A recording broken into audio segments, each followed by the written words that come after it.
the Grey Hat Beard podcast. Hello and welcome to show 72 of Grey Hat Beard Princess. You can tell it's been a little while since we've got into the habit of these recordings. I'm the Grey of and I've even forgotten what it's called. And because we're live, I can't even stop this and go back. Anyway, we are Grey Hat Beard Princess, the modern workplace podcast where we talk about all things Microsoft 365. I'm the Grey of Grey Hat Beard Princess. My name's Kevin McDonald. I'm a group manager or solutions architect at Avanade, Aviva Explorer, and Microsoft MVP. And I'm the Hat. I'm a technical architect in the Microsoft Technology Center and Aviva Explorer. I've got two things to say now. Yay! Hello everyone, my name is Gary Trinder. I am the Beard of Grey Hat Beard Princess, and I'm a cloud developer advocate at Microsoft. And very excitingly, we have a guest today. Femke, would you like to introduce yourself? Yeah, thank you for having me. And yes, let me introduce myself. I'm Femke Cornelissen. I'm a technical evangelist at Wortel. I'm an MVP. This is the first time I'm saying that because I'm a newbie. Thank you. I am a co-host of Cloud Conversations podcast, and I'm a community manager and co-founder of Dutch Women in Tech. A lot to tell about. So, I'm going to have to be the person that says it. You're the co-founder of Dutch Women in Tech. Dutch Women in Tech on there. Yes. So for it's so fantastic, which I think has been great. But we will ask more about that because I think Femke, it feels like you've been on quite a journey through things, and I've certainly seen you through the community for a while, and I know we had the opportunity to meet at ESPC and Explorers Day, but it feels like you've kind of grown very much through the community, and so we've talked on Grey Hat Beard Princess an awful lot about the power of community. So maybe you could share for others how did you start? What brought you into this world of tech, and how have you got to where you are today? Yeah. 10 years ago, I started as a lot of questions, but 10 years ago, I started as a marketeer in the IT world, so not really in tech. But after that, I had a role as a SharePoint consultant. After that, I started as a more in the adoption side, so more giving training about the Microsoft technology. After that, I'm a team lead of the modern work and adoption team. So I have my own team with consultants in it. And now I'm just a technical evangelist at a new company. One of the technical evangelists. Yeah, sorry. A really new role for me and also for the company, but it's a really great company because it's one of the greatest company to work for in the Netherlands. So it's called Wortel. Right now we have 700 other colleagues, so a really big Microsoft partner in the Netherlands. So I'm really proud to be one of them. And I'm working for the Belgium market and also the Dutch market. And that's a little bit my journey the last 10 years for work. But I think the last 3 years... On that start there, you talked about going from marketeer to SharePoint consultant. That feels like quite a jump. What brought you into the world of SharePoint with that? Yeah. And why would you go for SharePoint? I mean, we've all been SharePoint consultants, and that's a hard thing to just go, oh, I feel like just doing SharePoint today. Yeah, I was always blogging and making, finding out what's new, what's coming, and what's next. I'm making blogs for my colleagues, so I did a lot of finding out what's coming on and where we need to talk about. So I think some passion is growing for SharePoint right there, and then I think after I'm just searching for what's new and what's coming, I was the one who know the mostly of that. And was the one was a SharePoint consultant was born, I think. Wow.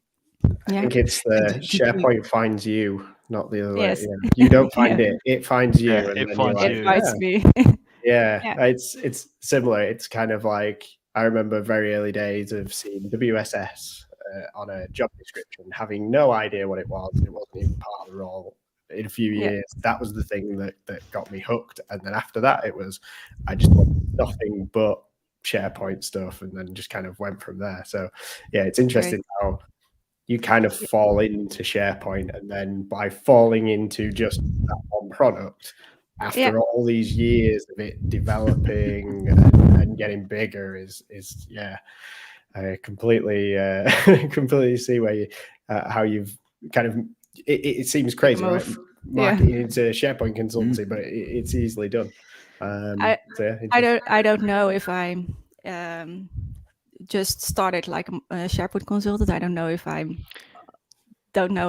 shall do that, but when I'm just in the IT world yet as a marketeer, it was really crazy to go that way. It was really fun. Yeah. It kind of makes sense from a marketing perspective. I mean, I still have a lot of clients who come in who are internal marketing teams, the comms teams, and they're still trying to work out, well, actually, how do I use this technology to actually do my job? True.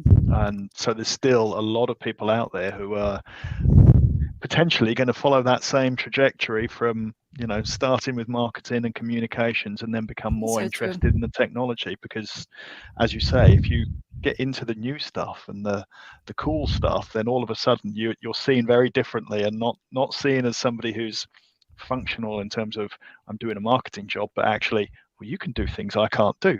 Tell me how to do that. Yeah, and then you go making some demos and going to tests, and then you're the person who know the most of it, and that's funny. Yeah.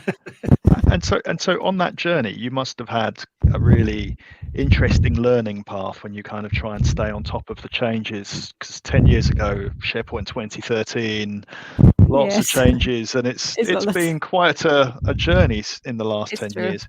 How did the community help you? How did you get involved in the community during that journey? Yeah, that's a good question. I think my love for the community was there because I was at Ignite, I think, before the pandemic. So I was there, and first time I met the community, I think. So that was a good event to go to for the first time. Do you remember who brought you along into the community? Are there any names of people you can think of? Albert Jan Schot. Do you know him? Oh, yeah. So I met Albert Jan Schot over there, and also some other people from the Netherlands. But I was thinking I'm going to Ignite, and then I have the evenings for myself and just do nothing and just chilling and relaxing. But that was not there, because I was every evening with so many great people, and that's when I thought, oh, there is more than just my work and my only space. There's more out of there, and I can even after the community after the event, I can chat them and ask them for questions, and I can help them. So that was the first time I was thinking, oh, there is more than just only my job and my work. There is a bigger world over there. So I think a few months after that, I go to my boss and I say, I want to do more with this. Please, can you help me? Can I have some time? I think it's interesting for our company. It's interesting for myself. So that's I think 3 or 4 years ago it started for my community love. Yeah. It's nice that you had the support from your company that you were working for, that they supported you to actually go and do that. Because that was always something that's quite hard for some companies to understand, the benefit of community and the benefit of, you know, the benefit that you can bring into an organization by participating. And that was always something that I looked at as, you know, it's a quick and easy way to learn and to, as you said, meet people that you can actually ask questions of and get answers back, and trust that they know the answers as well. And be inspired by as well. also true. And sometimes we have some issues and we call the Microsoft help desk and oh dear, we didn't get the right we didn't get the right answers, and then you say, okay, let's go to Femke and maybe see if someone in their chat somewhere who can help them there. And it's always easier to go to that kind of people than go to some help desk support. Sorry. I always remember the community being there on Twitter, and it was if you spent an hour and you couldn't find a blog post or whatever, it was then fire something out into Twitter, see who comes back, and then you just go from there. And having those connections kind of early on in career as well, because I had a similar experience of being straight into community user groups, conferences, and seeing people from all around the world, and you're thinking, this is strange, just this one product, but then you realize how big it is and how big the community is, and that's 10 years ago as well. And obviously now it's still as vibrant as ever. It evolves over time as well. It always changes, which I think is really interesting. There's always new people that come into the community. There's obviously still a lot of people around from those early days as well, which is great. So it's you've got a real good mix of people. It is, and it's really important that companies are helping with some time for some people, for some community time. And you need to, when you go to a community and be active, you need to do a lot of in your own time, but it's also fine to have something support from your company. I always describe it as a hobby. It is a hobby because it's not necessarily related to the day job. Sometimes it's the opportunity to explore things that you're not doing in the day job yet. My husband said also for this evening, are you going to your hobby this evening? Yes. It's the best way to describe it, because it's something that we love doing, which most people, they love doing their hobbies. It gets us away from the way that we look at things when we have the pressure of the day job. We have a bit more freedom to look at it differently, and we meet lots of great people and get lots of ideas and inspiration. And sometimes get to travel the world. But I think it's also it's getting away from the day job, but it also just gives you that time to stop and think. I find especially conferences, you're just so het up in the day-to-day job of getting things done, ticking off another task, that kind of just pause of stopping and listening to someone else and the way they're taking things. And you could be something you've been working on directly related or completely separate, just suddenly sends triggers. And I always love those sessions that are completely away from what you do, and then you sort of go, oh, actually, that's a bit like this that I do that could apply to this and could then come from there. And it's like, this is a different way of approaching it. I love this. This really works from there. And even the chats afterwards, whether it's with a beer or without a beer, and stuff like that can really kind of trigger off different ways of going around it. And as long as you haven't had too many, then you can remember them afterwards as well and write them down. But I think it's that headspace to be able to go look at it, and by being part of the community and going to conferences and chatting to other people, you increase that chance of being able to have those light bulb moments almost. It's a blast to be in the community. It's great. And as Al said, it's also a hobby and it's fun. So, and I want to come back to something Femke, you were saying, and related to what Al was saying there about companies giving you time to do that. And I think there's often debate people have saying, I want to have a day set aside to be able to do stuff, and I want my company to support me there. And it's not. It's absolutely right. It will be your own time, but having a company that maybe doesn't say you can have a day dedicated to this and time there, but if you have, I know Gary, you've done the PMP work. Sorry, not the PMP, the Microsoft something or other tech community. No, Microsoft something community, platform community. Platform community. There we go. That's the one. I'll get that right one day. But it's things like you'll have a meeting and it's got to be in the middle of the day, especially when you've got international ones, because that's where it fits in. And having companies that will say, yeah, that's fine, have that meeting. If you catch up on other work later, or even just you can have that time to do it. It's that support to say that we see the value, and you can have the backing to go and confidence that you can go and do that, and you're not gonna see your own work suffer from it, and the perception of that. I think companies who support and understand the benefits and things like the Microsoft 365 platform community, that's very good about, see, I got it that time, that's very good about kind of promoting companies who allow people to give their time, and having that fixed there, I think shows the kind of two-way engagement that not always happens, but often happens. True. So yeah, that's really true. Yeah, it's. How is it about you, Kevin? How many times do you per week? I'm not sure for the community. But I mean, it great. So, and we'll come to the Viva Explorers. I know we'll talk about that in a minute. But there's often meetings that we have to try and organise and get things going, and I'll do those during the day. There's things. I think one of the challenges is the things that kind of bleed the line between the community and the day job. So I'm a member of the Viva Customer Connections program, which is a great initiative for people who are using Viva as within their organisations.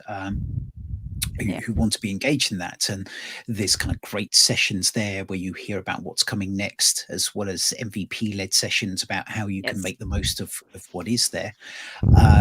And I could join that as part of a partner being at Avanade, or I could join it as part of being an MVP, and generally depends which tenant I've got up quickest as to how I join there and the things. There's so much. It benefits the day job, the understanding I can get there.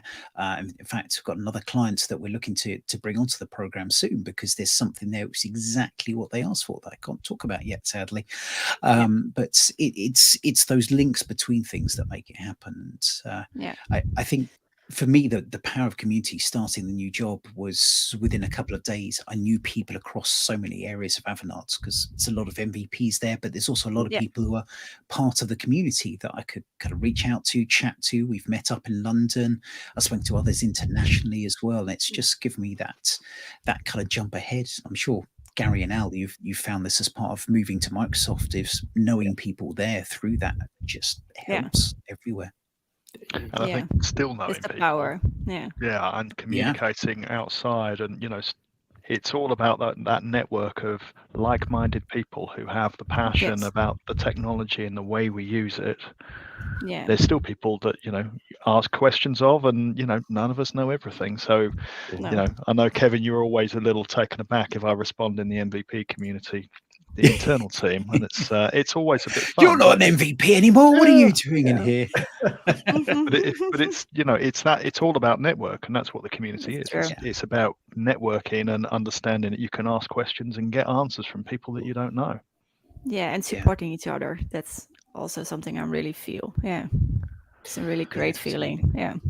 The whole kind of being in the community throughout your career, I never realized how well it was always strong, but when I joined Microsoft, it was even stronger, because there were so many people in my first few days that I could reach out to that I had, kind of either worked with in the community on open source projects, or just kind of had conversations with, been on community calls, presented, and then you're kind of like we're now colleagues. And that you suddenly realize, wow, I know quite a lot of people already. And moving into Microsoft, that was huge. Moving into my new role, even bigger, because half of the team, 75% of the team, I already knew and had interacted with through the community as well, which was great for starting in that team. But also, I knew them; they kind of knew me as well.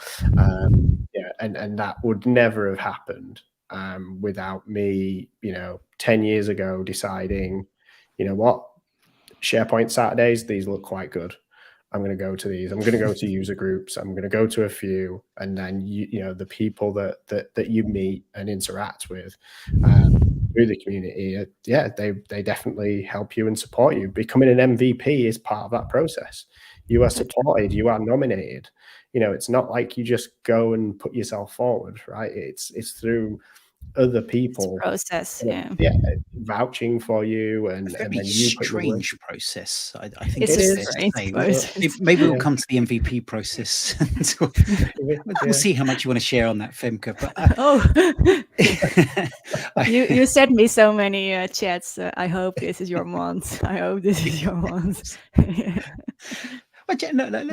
Let's talk about that now, and please only share what you're comfortable with through the journey, because I know you had a long trip for it. And I think in a lot of people, you hear about, I was going to say one-hit wonders, but not one-hit wonder. You hear it's like bands that suddenly appear from nowhere and they're massive, but you don't hear that the kind of effort, the hard work they put behind the scenes, that they're kind of trawling through tiny clubs before somehow they got noticed and jumped ahead there. And I feel it's a bit like that with the MVP program. In some cases, there are people putting the effort in, sometimes sharing very publicly on things, other times helping make communities run and ticking things over. And I think, Femke, that's a large part of what you were doing. You mentioned the Dutch Women in Tech. You were running a lot of events and helping things there that aren't always the most public to things. And it can be a slower journey to that.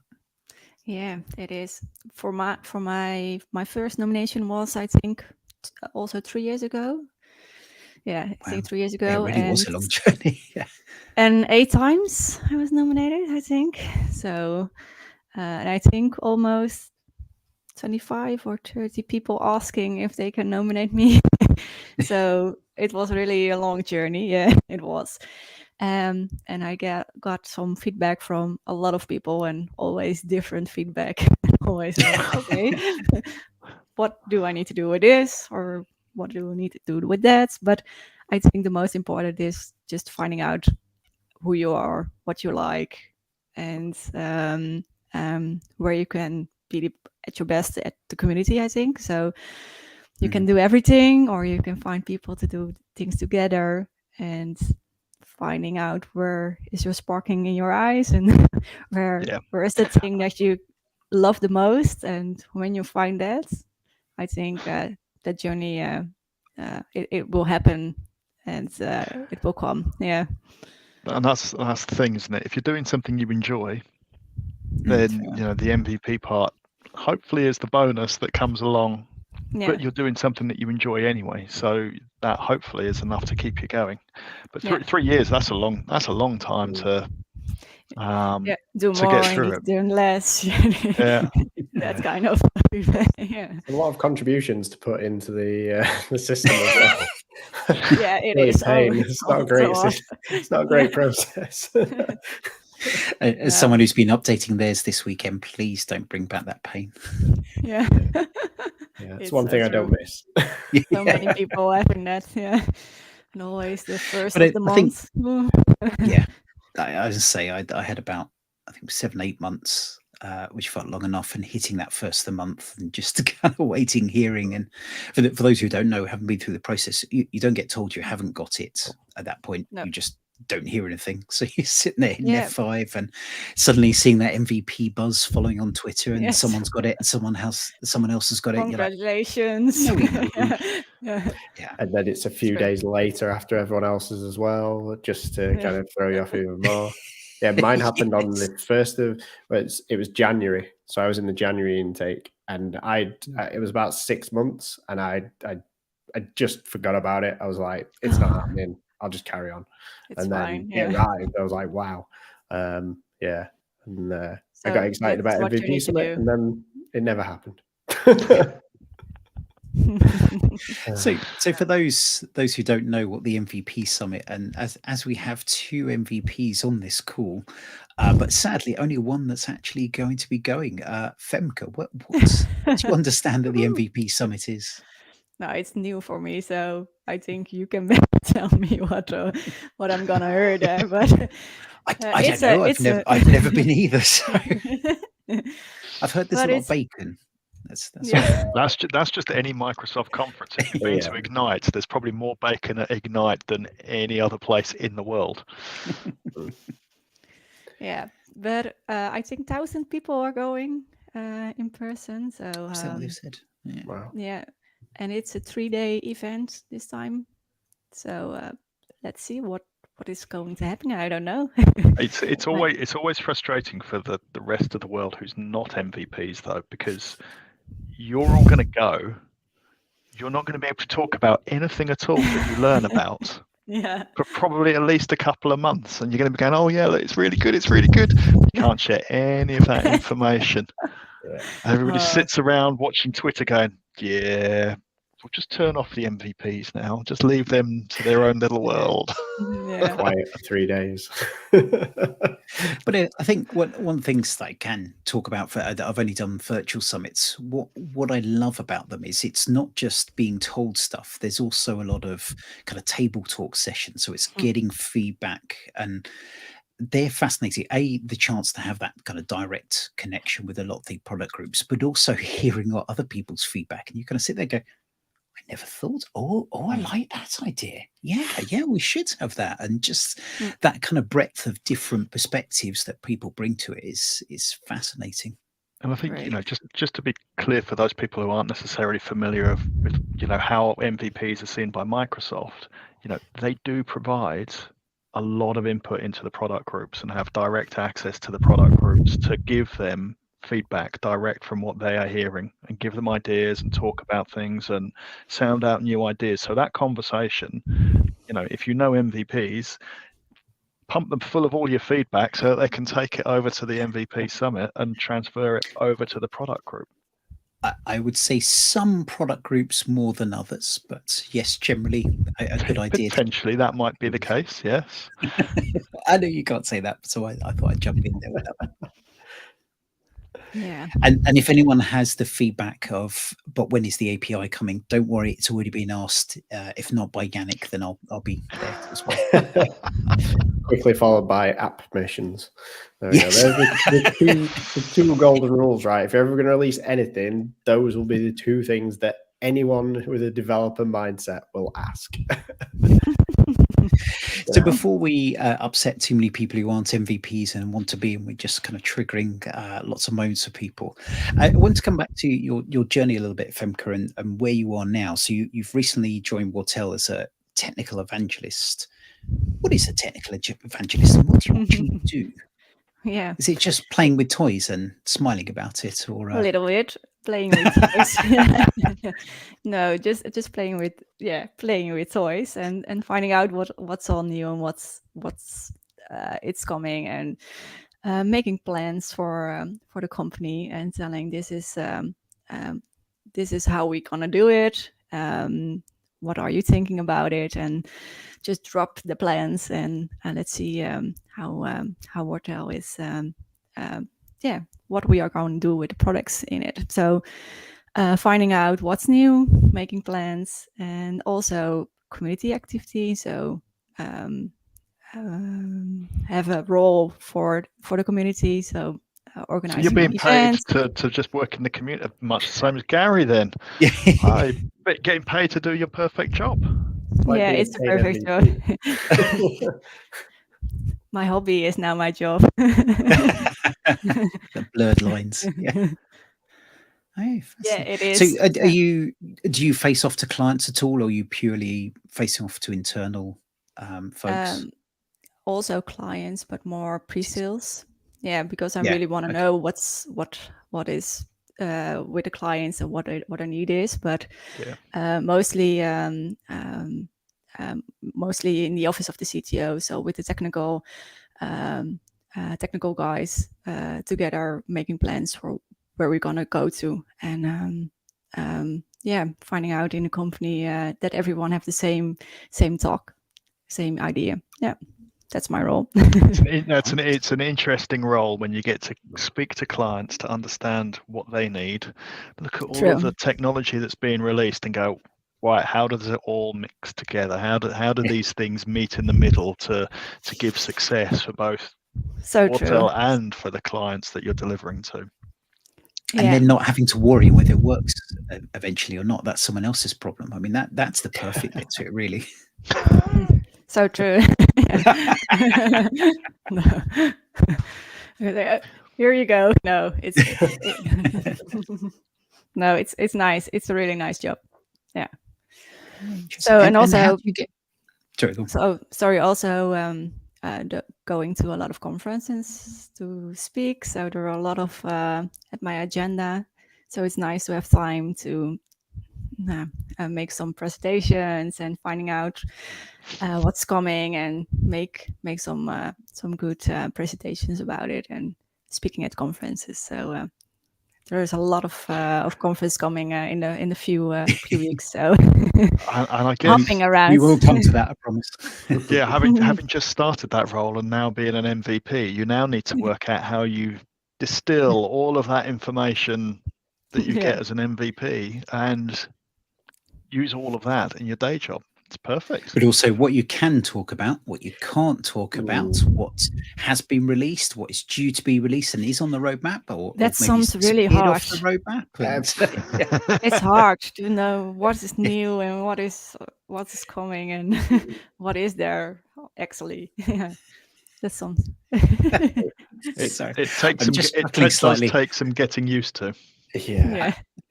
I'm just checking. I think my wife is one of our live viewers. She says, Gary, you need some more geek stuff in your office on there. So hi, Seals, you're obviously listening upstairs.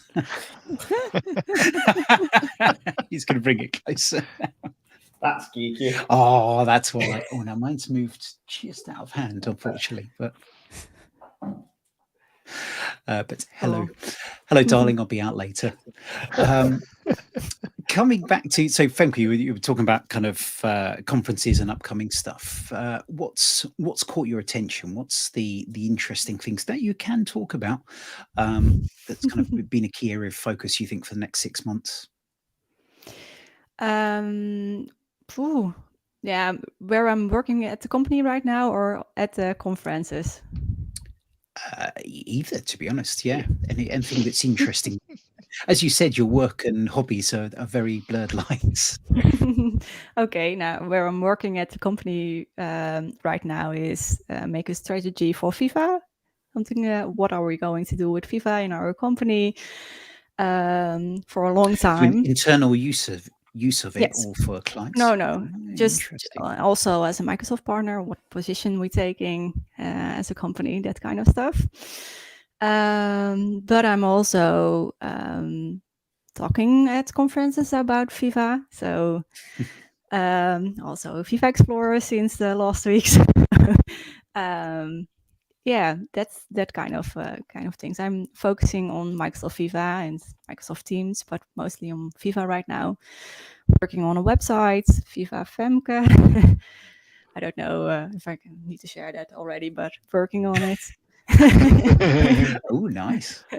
Yeah, so we'll have to chat afterwards about that. Yeah. So FIFA Explorers, FIFA Femke, internal, making strategy about it. So it's funny. Yeah. That's nice.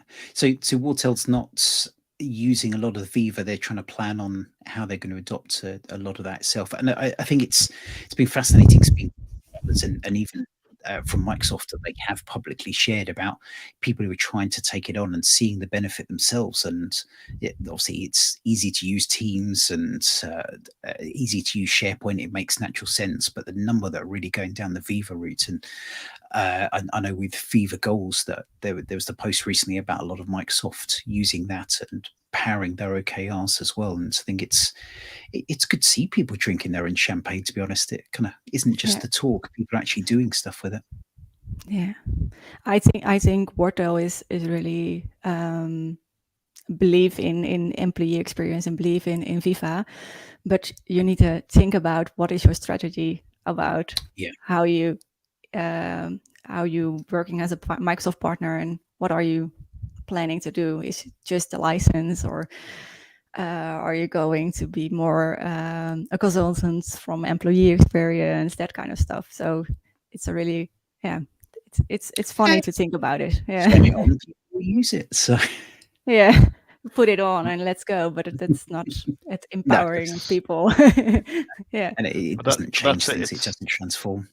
There's so much opportunity for organizations when they look at how they adapt to using even the concept of employee experience for some organizations, but actually using the technology and actually implementing it.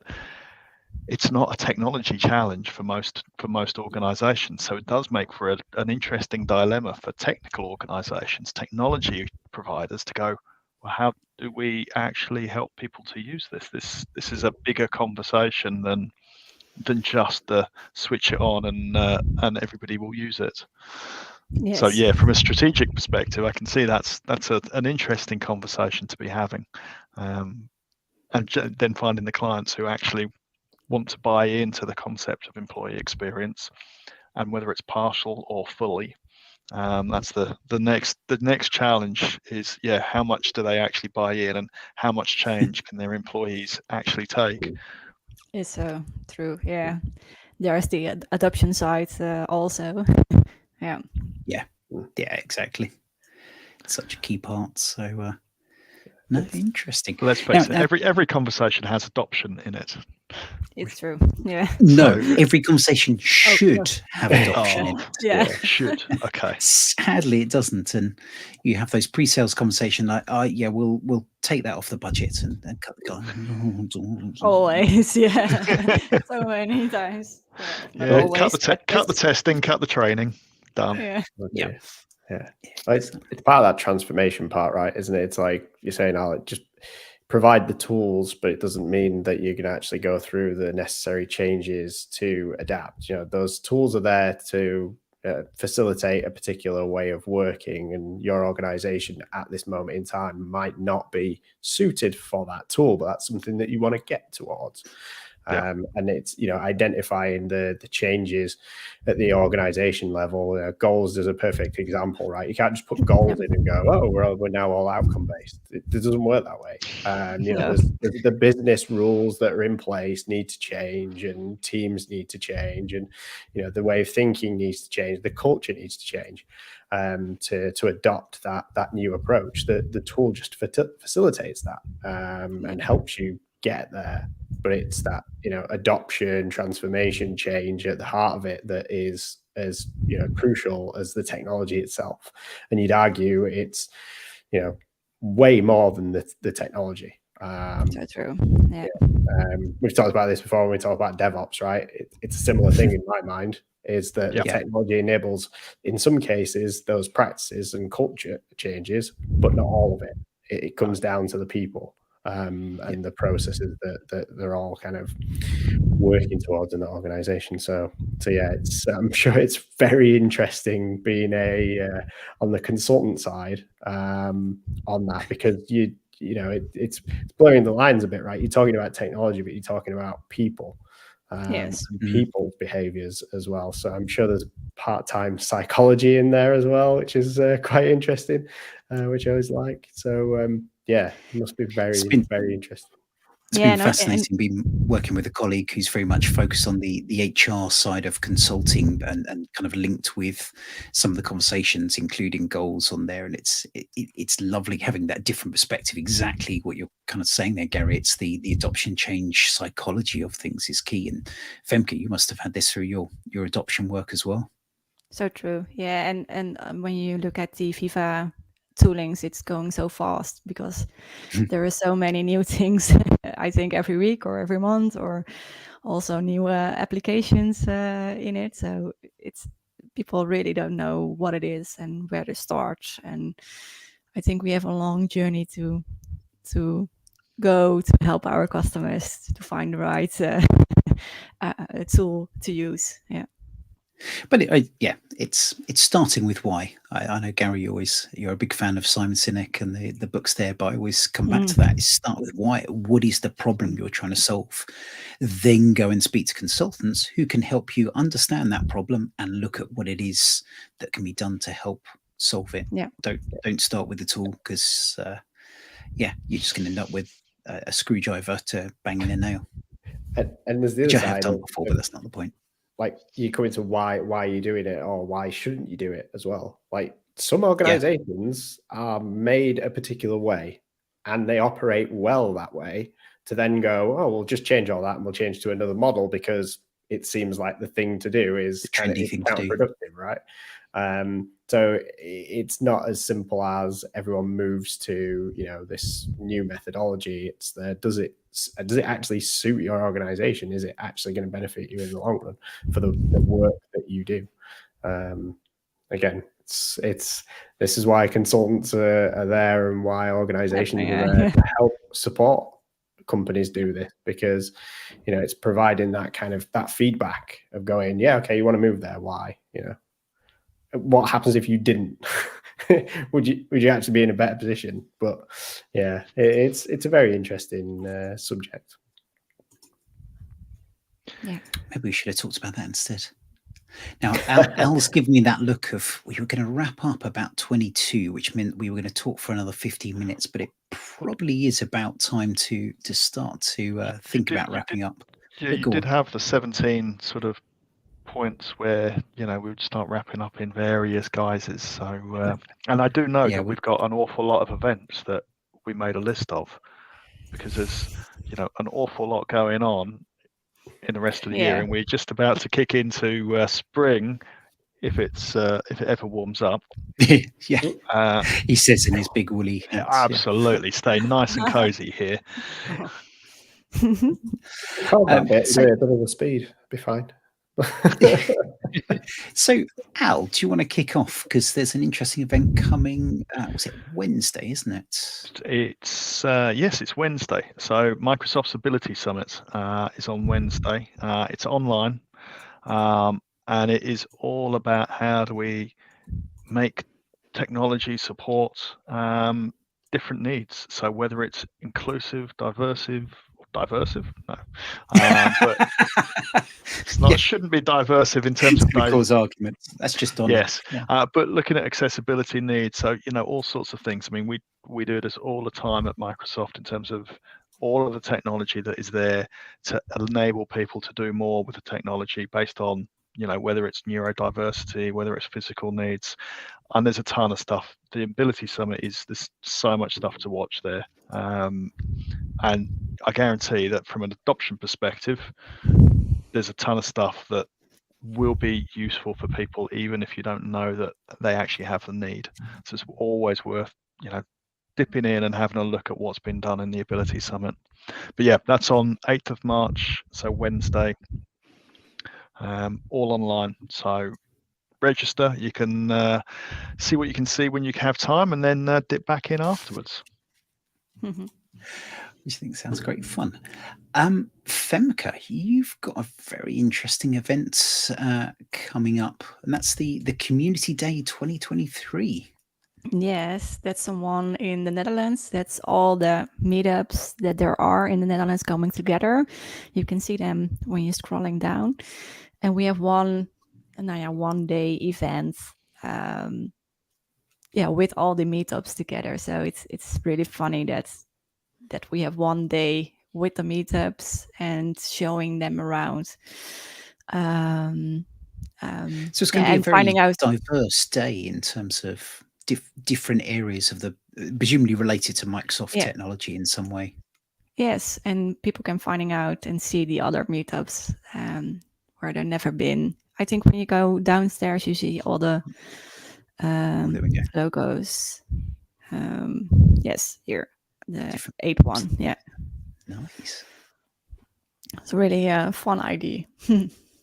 Yeah, I really love this idea of getting on together, because I think one of the things I love about conferences is it's seeing those things that you're not used to, and maybe don't spend as much time looking at and finding out a bit more. So the chance to kind of see all that in one place is fascinating. Yeah. I think having all of those user groups and meetups together in one place, that'll be really interesting to go to. I'd love to see something like that in the UK. Because you've got some really quite well established groups in there as well, and it's quite diverse because you've got Azure, you've got modern work, you've got the women in tech, security. So yeah, it looks like it's going to be a really good event. I think also, and we're trying out right now in April and doing it also in the end of the year, I think November or December, and want to make it even bigger. So it's great. Yeah, really nice idea. Gary, you've got a busy May. Well, there's a couple of things coming in May. We've got the Microsoft 365 conference, which I'm very excited to hear what comes out of that. I don't think any of us are attending that, sadly, but I think we will be. Again, I know nothing. I'm disclosing nothing, but I know Jeff Teeper's talked a lot about it and talked a lot about AI. And I'm putting 2 and 2 together and getting 25. Someone's talked about AI. Come on, Kev. Someone's talked about AI. Everything is AI. I know they have said there will be announcements. Let's not start talking about it. It's going to distract things completely. But shortly after that, Gary, you're speaking at the Collab Summit over in Dusseldorf. Yes. AI, very much looking forward to this one. Is AI on this one? Probably. No doubt. Somewhere. Who's writing your session, Gary? Could do. Is that open AI writing your session? Yeah. It's the 10th anniversary as well, which is interesting. So this is going to be a big conference. I think there's like 3,000 people going, I think, from what I've seen. But it's going to be big. There's whole workshops as well as the conference. So I know there's a lot of PMP team that are going to be there. We're going to be doing workshops across all of M365 dev, SharePoint, Teams, Graph, everything basically in that one day. So basically anyone that you see in the PMP team, I think is going to be there. It appears like everyone is going to be in Dusseldorf, which is going to be amazing. So I'm really excited for that. And actually, I'm going to take the ferry over as well, which is going to be interesting. Oh, are you? Yeah, I'm going to take the ferry over from Hull, and then we're going to drive, which is going to be interesting. So I'm going to travel with the Simons, Simon, Doy, and Hudson. Yeah, good sustainability, I think, although I haven't checked on ferry sustainability, but generally that sounds better than planes. So. Yeah, so it's like, I think everyone's taking all different forms of transport, which is quite interesting. We're having a conversation about this the other day. Obviously, got loads of people flying in, but yeah. Sorry, I've just had that moment of planes, trains, and automobiles. Exactly. With you and the 2 Simons, and I can't get it out of my head now. It's not a pillow. Okay, moving on very quickly from that one, I think. But no, it should be a great event. And I would say I was listening, it wasn't last weekend or the weekend before, to one of the PMP weeklies with Addis Hugo talking a lot about it. He's so excited to have that 10th one. So it's going to be a real party atmosphere, I think, to it. Good. Talking of party atmosphere, Femke again is organising more events and very excited about you getting involved in this one. Yes, FIFA Explorers in Belgium, Brussels, 100 people, I think, 1-day event, free event. So I really look forward to it. Yeah. And I know we had Al, you came up to Manchester and spoke about Viva Explorers Day there, and I think really good day. Schedule. No, the schedule's not out yet, but I know there's going to be some great speakers coming to that and taking different aspects. Yes. So I have to say, it gives me a big smile to see Viva Explorers events happening. I know there's been one in Toronto. We've got Belgium, and hoping to get some more going. So it's really good to see that momentum start to get in the Netherlands as well. The end of the year. And Netherlands as well. Is that confirmed or still being organised at the moment? Is that right? Yes. For the Netherlands one, which is great. So yeah, looking forward to. Hopefully being into the year, I might be able to travel for that one, but we'll see. I'm going to try and rocket through a few of the events. I know we've got AMS Berlin coming up, and we'll put these into the show notes. So check out greyhatbeard.com for that one. Femke, we've got Experts Live in Netherlands as well in May, which I think you're helping to organise. Is that right? Yeah, 1,200 people conference, so it's really big conference over there. It's great to be a part of the organization and helping with that.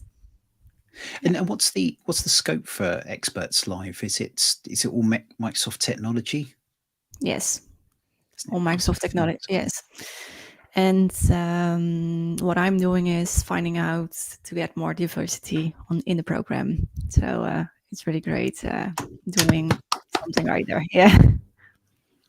I know working with Zoe Wilson, it's one of her big things that she's pushing and doing a really good job with, and really, really good to see that. And a shout out to all those conferences who maybe aren't doing that quite so well to do a check on that as well. Great.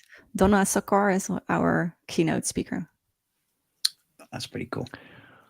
Always get good sessions from Donna. Absolutely. Something you do always about get AI. You do always get homework. AI and you homework. Get voluntold to do things. Yeah. That's the only downside.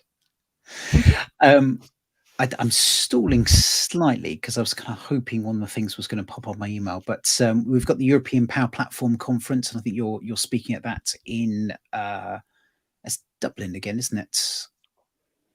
For that one, Femke? Yes, Dublin. Well, so, Power Platforms Dublin. I think there will be trouble there, which is always entertaining. We've got Commsverse coming up, which is the thing I was just delaying because I believe tonight they were meant to be announcing the speaker lineup, but I haven't seen anything pop up yet. So keep an eye. That should come out over the next few days. On there, I'm sure Mark's having some arguments, but I've been helping Zoe, Leslie, Sharon Sumner, and Sarah Fenner on the Viva track that we've got running there. So very happy. Although a little thing, we talked earlier about being MVPs and kind of this mystic thing of not knowing what happens there. We have, I know for the Scottish Summit doing this, and we did this for the Commsverse Viva track of having blind selection, which sounds a fantastic idea until you're one of the people involved and putting talks in, and none of your talks get selected whatsoever. Is slightly depressing, but it's really interesting to go through that and to improve that diversity, to look at that by opening that idea up. So fingers crossed for Scottish Summit that I get slightly better luck with that one. But I will still be there and helping out. So come back to Experts Live. We've got the Prague edition of that in September. So I'll be speaking. I'll be doing a workshop there. I don't think they've announced the rest of the lineup for there, but I'm sure that will be another fantastic event as well. We've got Collab Days Bletchley Park coming up, which will be a great one. And there are a couple of big events to get towards the end of the year. We have the South Coast Summit, which is always a fantastic event. I try to be rude to Aaron, but he does make me be nice occasionally. So he always puts on a fantastic event there, and I hope we're going to get you across for that, Femke. Hope so, yeah. It will be great. And then in November, the European SharePoint Office 365 and Azure Conference, which again is in Amsterdam. Netherlands is all about the orange. Yeah. It's the color of this podcast also. Exactly. Right. Which keeps going there. So a lot of events, and I don't think we've covered everything. There's a lot of other ones. No, we missed Ignite. We've missed builds. We could share the dates for builds, but the dates aren't out. So hopefully we'll hear about build soon as well. And yes, Ignite's 15th and 16th of November.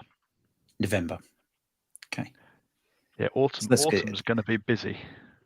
It's going to be a very, very busy June is time. going to be busy. Autumn's going to be busy. May is looking quite busy. Yeah, bits of April. It's just as well we don't have day jobs then, isn't it? Yes. Yeah, exactly.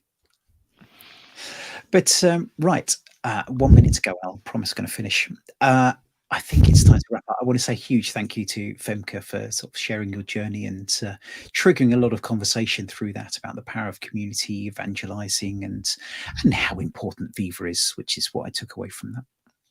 Great, thank you. There as well.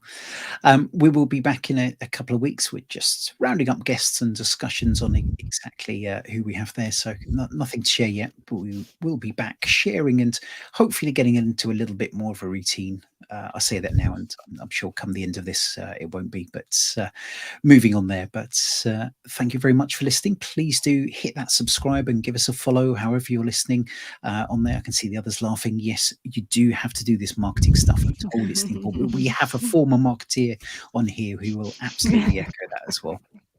So please do subscribe, come and follow us, ask questions. We love to hear from people. But we will wrap up there. Thank you very much. I've been Gray. I've been the Hat. I've been here. See you next time. Bye-bye. Bye-bye.